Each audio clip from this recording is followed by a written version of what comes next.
மக்களால் தேர்ந்தெடுக்கப்பட்ட மாநில அரசுகளுடைய உரிமைகளை நியமன பதவிகளில் வருகின்ற ஆளுநர்கள் இனி என்னாலும் பறிக்க முடியாது எனும் மகத்தான தீர்ப்பை ஒட்டுமொத்த இந்திய ஒன்றிய அனைத்து மாநிலங்களுக்கும் பெற்றுத்தந்த நம்முடைய மாநில சுயாட்சியினுடைய நாயகர் மாண்பு முதலமைச்சர் அவர்களுக்கு இந்த நேரத்தில் என்னுடைய வணக்கத்தையும் நன்றியையும் நான் தெரிவித்துக் கொள்கின்றேன். அண்ணல் அம்பேத்கருடைய குடும்ப வாரிசாக மட்டுமின்றி அவருடைய கொள்கை வாரிசாகவும் திகழ்கின்ற திரு பிரகாஷ் அம்பேத்கர் அவர்களுக்கு இந்த நிகழ்ச்சியில் பங்கேற்பதை நான் மிகுந்த பெருமையாக கருதுகின்றேன். I feel proud to share the dais with you, Mr. Prakash Ambedkar, sir. Sir, you are not just a family member of Dr. B.R. Ambedkar, but also the ideological successor of Baba Saheb Dr. Ambedkar. I warmly welcome you to Tamil Nadu, the land of Periyar and India's social justice headquarters. தந்தை பெரியாருடைய பிறந்த நாளை சமூக நீதி நாள் என்றும் அண்ணல் அம்பேத்கருடைய பிறந்த நாளை சமத்துவ நாள் என்றும் கொண்டாடுகின்ற, இந்தியாவிலே கொண்டாடுகின்ற ஒரே மாநிலம் நம்முடைய தமிழ்நாடு மட்டும்தான். தலைவர்களை கொண்டாடுகின்ற அதே வேளையில் அவர்களுடைய கொள்கைகளை அடுத்தடுத்த தலைமுறைக்கும் நாம் கொண்டு சேர்க்க வேண்டும். அதை மனதில் வைத்துதான் நம்முடைய முதலமைச்சர்கள் அயராது உழைத்து வருகின்றார்கள், திட்டங்களை தீட்டி வருகின்றார்கள். ஒடுக்கப்பட்ட சமூகத்திலிருந்து அப்பொழுதைய சென்னை மாகாண சட்டமன்றத்திற்குள் சென்ற முதல் சட்டமன்ற உறுப்பினர் திரு MC ராஜா அவர்கள். ஒடுக்கப்பட்ட மக்களை ஆதிதிராவிடர் என்று அழைக்க வேண்டும் என்ற சட்டமன்றத்தில் தீர்மானம் நிறைவேற்றியவரும் அவர்தான். இப்படிப்பட்ட பெருமை வாய்ந்த திரு MC ராஜா அவர்களுடைய பெயர்ல இன்றைக்கு நவீன கல்லூரி மாணவர் விடுதி கட்டட திறப்பு விழா நடந்திருக்கின்றது. சுமார் 228 கோடி ரூபாய் மதிப்பீட்டில் பள்ளிகள், கல்லூரி விடுதிகள், சமூக நல கூடங்கள் கட்டடங்களை நம்முடைய முதலமைச்சர்கள் இன்று திறந்து வைத்திருக்கிறார்கள்.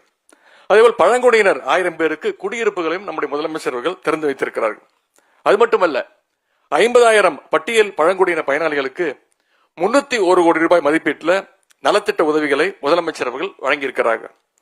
சமூகத்தில் உரிமைகள் மறுக்கப்பட்ட மக்களை நாம் கைதூக்கி விட வேண்டும். இதுதான் நம்முடைய முதலமைச்சருடைய தலைமையிலான திராவிட மாடல் அரசினுடைய ஒரே லட்சியம். இன்றைக்கு தமிழ்நாட்டுடைய வளர்ச்சி என்பது 9.69% இந்தியாவிலேயே முதல் இடத்திற்கு வந்துள்ளது. எல்லோருக்கும் எல்லாம் என எல்லாரையும் உள்ளடக்கிய வளர்ச்சியை உறுதி செய்கின்ற கழக அரசினுடைய திட்டங்கள் தான் இந்த வளர்ச்சிக்கு ஒரே காரணம். ஆதி திராவிடர் பழங்குடியின மக்களை கல்வியிலும் வேலைவாய்ப்பிலும் முன்னேற்ற வேண்டும். சமூக அடக்குமுறையில் இருந்து அவர்களை நாம் காப்பாற்ற வேண்டும். வன்கொடுமைகளை நாம் தடுத்து நிப்பாட்ட வேண்டும். இதற்கான உறுதியான நடவடிக்கைகளை நம்முடைய அரசு தொடர்ந்து எடுத்து வருகின்றது. ஒடுக்கப்பட்ட சமூகத்தைச் சேர்ந்த தங்கை அரியலூர் அனிதா நீட் தேர்வினால் 2017 உயிரிழந்தது நாம் அனைவருக்கும் தெரியும். நீட் ஒழிப்பே அனிதாவுடைய மரணத்துக்கான நீதி. எனவேதான் நீட்டுக்கு எதிரான சட்ட போராட்டத்தை நம்முடைய அரசு தொடர்ந்து செயல்பட்டு வருகின்றது. அன்றைக்கு மருத்துவக் கல்லூரிக்கு நுழைய தங்க அனிதாவுக்கு அனுமதி மறுக்கப்பட்டது, அனுமதி இல்லை.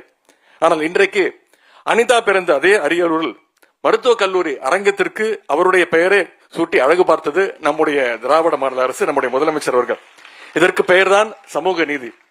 இந்த உணர்வு நம்முடைய உள்ளங்களில் இருக்கின்ற வரை தமிழ்நாட்டை யாராலும் பிரித்து ஆள முடியாது. ஆனாலும் நம்மை பிரித்தாளுகின்ற முயற்சிகள் 1 நூற்றாண்டுக்கும் மேலாக நடந்து கொண்டிருக்கிறது. அந்த சூழ்ச்சிகளை நாம் புரிந்து கொள்ள வேண்டும், அதை முறியடிக்க வேண்டும். அதற்கு தந்தை பெரியார் அண்ணல் அம்பேத்கருடைய பார்வை நம்ம அனைவருக்கும் வேண்டும். அதற்காகத்தான் அண்ணல் அம்பேத்கருடைய பிறந்த நாளை இன்றைக்கு சமத்துவ நாளாக கொண்டாடுகின்றோம்.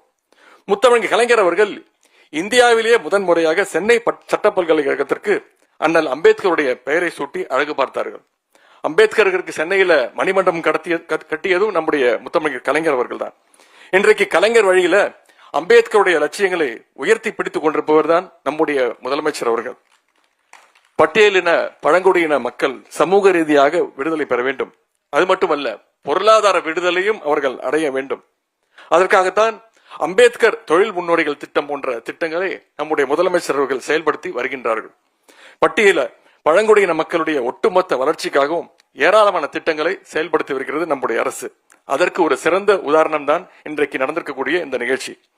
ஆகவே அண்ணல் அம்பேத்கருடைய லட்சியத்திற்காக எந்த லட்சியத்திற்காக உழைத்தார்களோ அந்த லட்சியத்தை அடைவதற்கு நாம் அனைவரும் ஓரணியில் நின்று உறுதியுடன் பயணிப்போம். நலத்திட்டங்களை பெற வந்துள்ள அத்தனை பேருக்கும் என்னுடைய வாழ்த்துக்களை தெரிவித்துக் கொள்கின்றேன். அண்ணல் அம்பேத்கர் புகழ் ஓங்கட்டும். இன்று மட்டுமல்ல, எல்லா நாளுமே சமத்துவ நாளாக அமையட்டும் என்று கூறி வாய்ப்புக்கு நன்றி கூறி விடைபெறுகின்றேன். நன்றி, வணக்கம்.